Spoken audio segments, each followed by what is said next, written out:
Dear students, आज हम पढ़ेंगे प्रायिकता। और प्रायिकता बोलते हैं इंग्लिश में प्रोबेबिलिटी को। प्रायिकता इंग्लिश में बोलते हैं प्रोबेबिलिटी।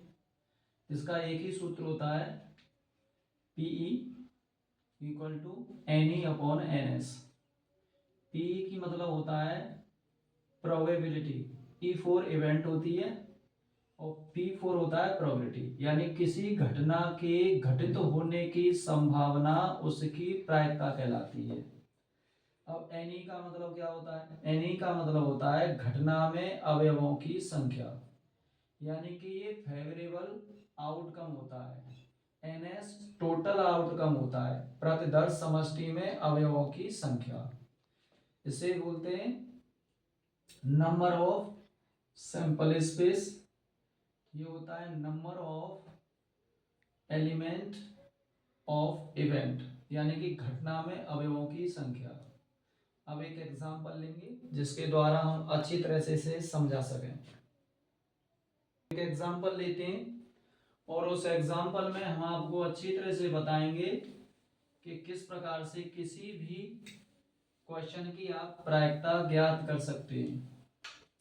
जैसे हमने लिया एक सिक्का, एग्जांपल में हमने एक सिक्का लिया। अब सिक्का ले लिया, एग्जांपल का कोई एक सिक्का है और उसमें सिक्के में हमें एच की प्रायिकता,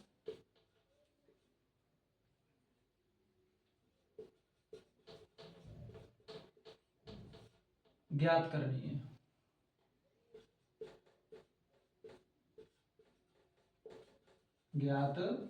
है। अब एच की प्रायिकता कैसे ज्ञात करेंगे? तो जब सॉल्यूशन करेंगे तो हम अच्छी तरह जानते हैं कि एच की जो प्रायिकता है, हम ये देखेंगे सिक्के पर सैंपल स्पेस कितना है। तो सैंपल स्पेस के लिए आपको जाना पड़ेगा सिक्के के पास। अब एक सिक्के में जो सैंपल स्पेस होता है, सैंपल स्पेस को एस से डिनोट करते हैं। तो उस पर दो संभावनाएं होती हैं, एक होती है एच, एक होती है टी। हम एक सिक्का को उछालेंगे तो उस समय हमारे दिमाग में सिर्फ यह प्रश्न होगा कि उस पर हेड आएगा या टेल आएगा। तो हेड को डिनोट करते हैं एच से और टेल को डिनोट करते हैं एस से। अब सिक्के को जब हम उछालते हैं, जैसे क्रिकेट में खिलाड़ी टॉस करने जाते हैं तो उसे जब टूस किया जाता है सिक्के को, तो उस समय या तो हेड आता है या टेल आता है। अब यहां पर नंबर ऑफ सैंपल स्पेस कितना हुआ? नंबर ऑफ सैंपल स्पेस हुआ 2। और चूंकि हमें निकालनी है एच की प्रायिकता, तो नंबर ऑफ ई कितना हुआ यहाँ? नंबर ऑफ ई यानी एच कितनी है? तो एच है यहाँ पर सिंगल, एक। अब इसकी प्रोबेबिलिटी निकालनी है, तो जो बोलते हैं प्रोबेबिलिटी में से पी पकड़ेंगे। और चूंकि ई एक घटना है, यानी कि किसी घटना की प्रोबेबिलिटी निकालनी है, तो उसे पी से डिनोट करते हैं। अब हमारा सूत्र था, यानी कि फॉर्मूला था N E upon N S. अब इसमें हम वैल्यू पुट करेंगे। एन ई की जो वैल्यू हमारे पास आई है वो आई है 1 और इसकी वैल्यू आई है एन एस की 2। तो हमारे एच की प्रायिकता वो आई 1/2। बात करेंगे एग्जाम्पल नंबर 2।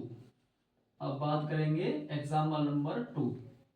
इसमें पकड़ेंगे हम एक पासा, इसमें एक पासा पकड़ेंगे। अब इस पर हम अपनी ओर से कितने भी क्वेश्चन बना सकते हैं, कितने भी क्वेश्चन बना सकते हो आप इस पर। तो पासा के बारे में थोड़ी सी जानकारी कर दें। जैसे आप लूडो खेलते हैं, वो पासा होता है और उसका सैंपल स्पेस होता है, उसमें 1 2 3 4 5 और 6, ये 6 गिनतियां होती हैं। अब इसके ऊपर बहुत सारे क्वेश्चन बन सकते हैं। सपोज कीजिए इसमें से हमें सम संख्याओं की प्रोबेबिलिटी ज्ञात करनी है। तो अब हमारे पास यहां सैंपल स्पेस क्या हुआ?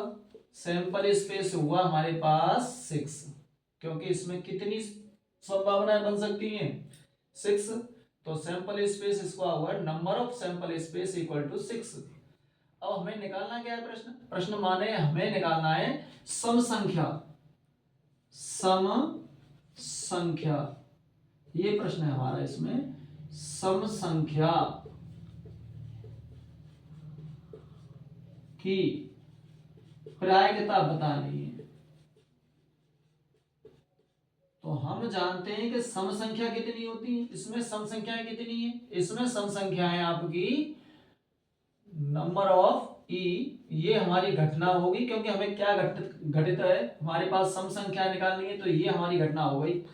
तो इसमें हमारे पास सम संख्याएं कितनी है, हमारे पास इसमें सम संख्याएं हैं 2, 4 और 6, ये हो गई 3। अब इसकी संभावना निकालेंगे तो क्या बनेगी, पीई, पहले सूत्र लिखें N E upon N S, value लगाएं तो PE equal to N E 3 और एन एस 6, 3 1 जा 3, 3 2 जा 6, यानी कि 1/2 इसकी प्रोबेबिलिटी बन गई। तो इसी प्रकार से हम आगे भी प्रश्नों को सॉल्व करेंगे। आज ये हमने पहली वीडियो में आपको 2 एग्जाम्पल समझाए और प्रोबेबिलिटी के बारे में हमने आपको बेसिक जानकारी दी है। तो चलिए मिलते हैं दूसरे वीडियो में।